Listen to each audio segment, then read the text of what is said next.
So what I'd like to do this evening is just give you, for those of you who heard my talk a few years ago, there will be a little bit of repetition here, but I'm basically working on the assumption that VP are not a business that you know that much about.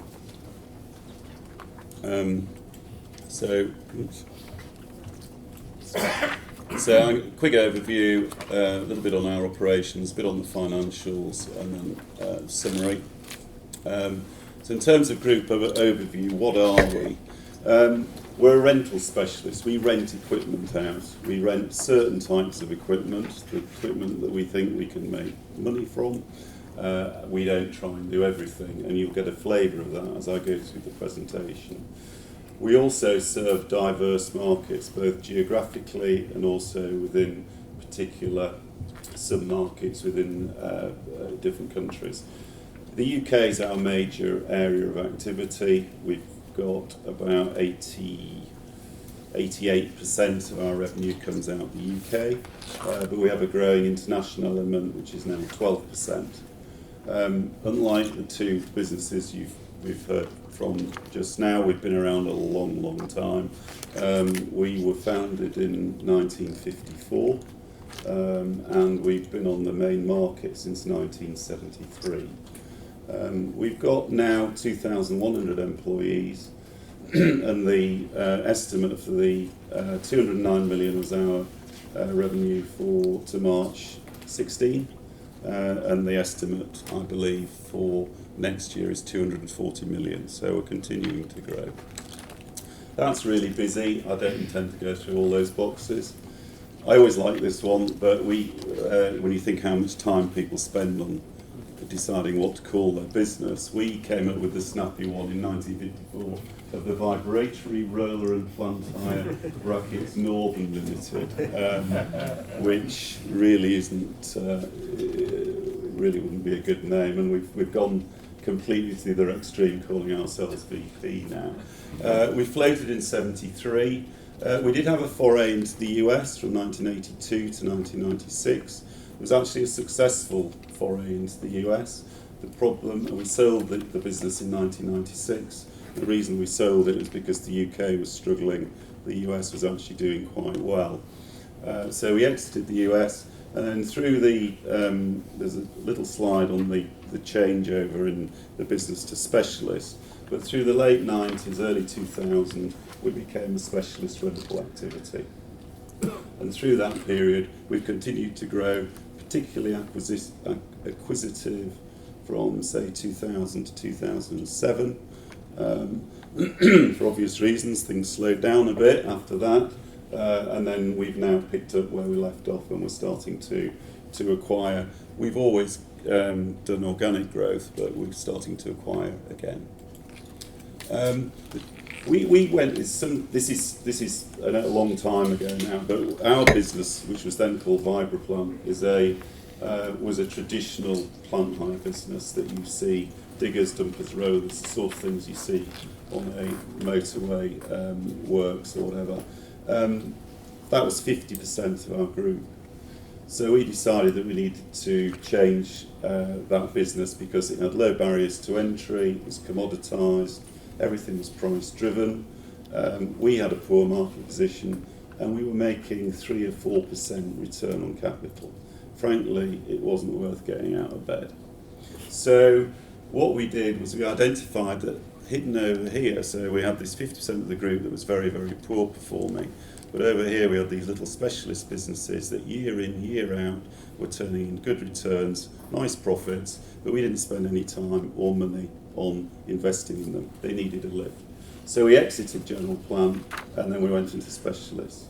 And we targeted ourselves on creating leading market positions in what we did.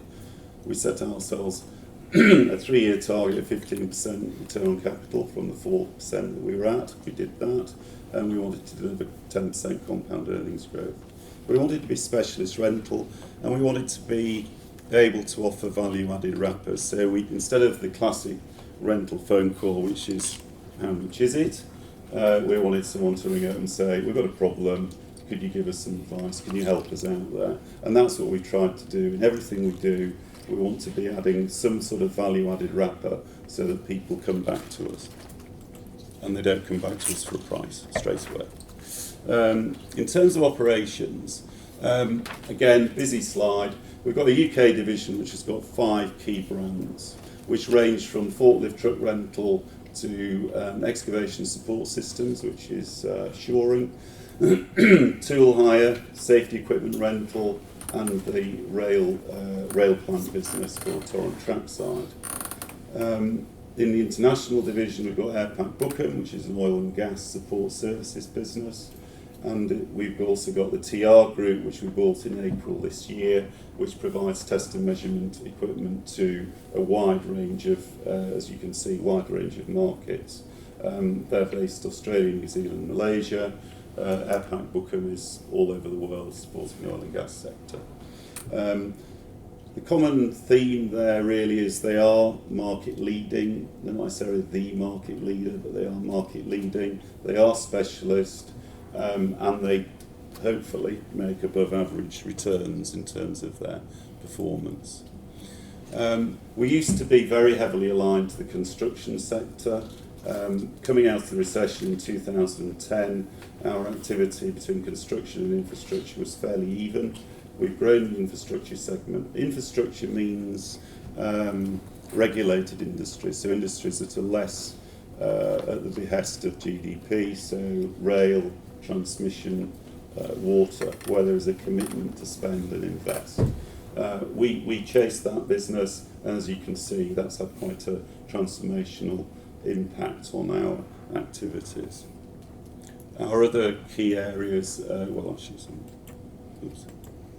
other key areas, apart from infrastructure, which is 44% of last year's revenues, construction now 29%, house build, which is 12%, and oil and gas, which is 9%. So we've got 4 key market segments that we support. And as I mentioned before, the infrastructure is utilities, rail, transmission, facilities management. In terms of financials, it's quite nice graphs. These are 2 years to March, so March 10, March 11, March 12. You see we've managed to even coming out of, sort of through recession, we continued to grow the revenue of the business. As Gilbert said, when I last, and then we low point was in 2011, and last time I spoke to you guys was there, and that's what we've done since. So we've made quite a lot of progress over the last 4 years, which we're very pleased with. In terms of shareholders, we've got a very progressive dividend policy. We've never ever cut our dividend in all the years we've been a quoted company. We didn't cut the dividend in the recession. We've held the dividend for 3 years through the recession, and we've continued to grow our dividend over the last 5 years, which I think underpins the quality of the returns and the business at the moment. So we see that as a big plus. If you're a capital-intensive business such as ours, the key measure in our view is return. And I mentioned earlier that when we were in general plant, we had a return on capital of 4%. Well, we could get at that time, couldn't now, but at that time we could get more money by just sticking it in the bank. And so really, in a rental business, return is everything. If you can't get the return that you want, then it's not worth investing. Our target, we set ourselves a target all those years ago of 15%. We've obviously been below this target as we've come out of recession. I'm pleased to say the last 2 years we've exceeded our target again. We have quite reasonably high borrowing, reasonably high gearing, but our weighted average cost of capital we estimate between 7 and 8%. So if we can deliver 16, 15%, it's within reason, it's a no-brainer for us to continue to leverage up the balance sheet and grow the business. So that's the cash. We generate about £60 million a year of EBITDA. We have borrowings of 86 at the end of the year. Our debt capacity is growing every year, year in, year out, as we continue the growth of our profitability. We spend net capex of 33. We bought £7 million worth of acquisitions. We've still got quite a bit of free cash flow. So in summary,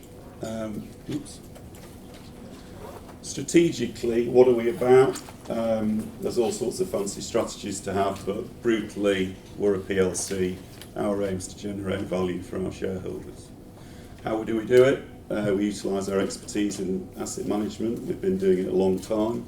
We exceed customer expectations. It's such a key element for us. We've got to be able to differentiate. So we've got to be better than the other competitors that are out there. We've got a strong balance sheet, so we will leverage that as long as the opportunity is right. And we retain and attract the best people.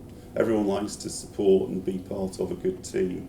And we've had, thankfully, many years of success, and we've got a very strong team. And long may that continue. And we're also serving diverse markets, and UK and overseas. And in terms of those strategic aims, last year, the last 12 months, we made 3 acquisitions. In October 15, we bought Test and Measurement, which is based in Liverpool, also in Aberdeen. That was our first foray into instrumentation and into testing equipment rental. We then bought a business called Hire Access, which hires out spider access platforms. And finally, in April 16, we did the big overseas acquisition based in Melbourne with the TR Group. Interesting story this, that I've been looking for the right overseas vehicle for us to expand. Our oil and gas has been international for a while. The guys who were selling TR saw our RNS in Sydney of us buying Test and Measurement, small acquisition. They rang me up and said, we're selling the market leader in Australia in exactly what you've just bought in the UK, and that's the market leader in the UK. So I thought, okay, might be worth a look. So I had a look at it. It's a quality business with a really good management team. So we jumped on a plane in February, went to meet the team, really liked them, struck a deal with the private equity house who were selling it, and now we've owned it since April. I've been out 3 times. I got back from New Zealand and Australia last week. Business is settling in really well, really pleased with it. And it's given us some expansion capacity in a different market to the UK. We've got some fantastic market positions in the UK, but sometimes where you're already market leader, there's only so much more you can squeeze out of a relatively benign market. So we've had to look elsewhere, and that's certainly an important foray for us. So in summary, as a group, these are the attributes which I think deliver success for us. Our financial strengths, good start. Service reliability and excellence, that's a differentiator with the customer. Genuine value-added service, which is also a differentiator. We try and get the best people. We've got a great team. And then these attributes, consistency, resilience and sustainability. You've seen the returns, you've seen the recent history. We spread the risk. So if one's down, at the moment, oil and gas, which is about 8% of our revenue. That's in a really difficult place, but that's been more than replaced by activity elsewhere. So, sorry, my voice has gone. I've been presenting all morning, and I've obviously I've had it. So resilience is really important. So we're able to smooth the peaks and troughs of different markets, and we're long term. We don't just buy for this year's sort of big deal and just to artificially bump the numbers up. We're buying for the future, and we're looking for long-term progression. And we like change. We all those years ago sold off half the group. We had to make a lot of people redundant. We then employ a lot of people in new businesses. You don't really want to go through that again. But what the really important thing is that in having had to do that and having had to embrace that change, the business is entirely comfortable with change. So change was a dirty word, it's now a really important word, and but not in dramatic ways, we just do small increments of change.